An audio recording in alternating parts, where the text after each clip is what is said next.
یہ نیازی صاحب ایڈے بدھو نہیں سے گورنر، یہاں سارے نے ویکھ لیا بھائی جڑے بیت المال لٹے آ جاگیراں، علی تو ایسا آدمی ہے کہ عمر کی طرح یہ اپنے پتنا نرمی کرنے والا، اگر حکومت بن گئی قاتلاں دی واری تو بعد چونی ہے، سانوں انہیں کٹہرے کھڑا کر لینا۔ اور اس تو بڑے مشورہ دے رہے بھائی انہوں رہن دے گورنر، کچھ سال بعد تو حکومت ہٹائی، وہ فرمایا کہ میں یہاں ظالماں جنہاں دے عثمان دے زمانے سے احتجاج ایک دن بھی رکھاں، خدا نو جواب کی دوں گا؟ میں چند روزہ حکومت بدے کر ایک دن نہیں برداشت کروں، ما کنت متخذ المضلین عضدا، میں ظالموں کو اپنا نہیں مددگار بنا، حکومت جائے نہ جائے۔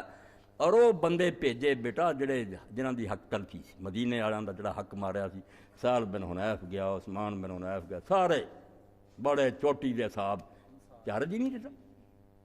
کوفے والا بصرے والا بھی جڑا سی عبداللہ بن عامر بیت المال لٹیا سارا سرکاری خزانہ پیو دی جا حضرت عائشہ دی جنگ جا کے حالات تھا، اس تو بے حضرت عائشہ دی جی ٹکر کراؤ یا علی جاندہ رہو یہ معاویت سیف رہو، حضرت علی ادھر نوں ٹرے، راج خبر ملی جو تے بصرے لشکر چلا گیا۔ آپ نے فرمایا طلحہ زبیر نے اسلام نے بہت زیادتی کی، یہ رکھنا پیا سی، چومبر نکل جانا سی، پچے بڑھ گئے، وہ ایسی جنگ ہوئی بے عراقی ادھے ادھروں مر گئے، عراقی پھر متفق ہی نہیں ہوتے، بصرہ حضرت عائشہ نال سی، کوفہ حضرت علی، ایسی چال چلی، وچے مروان وڑیا، اور مروان نے حضرت طلحہ نوں تیر مار کے خود ماریا تھا،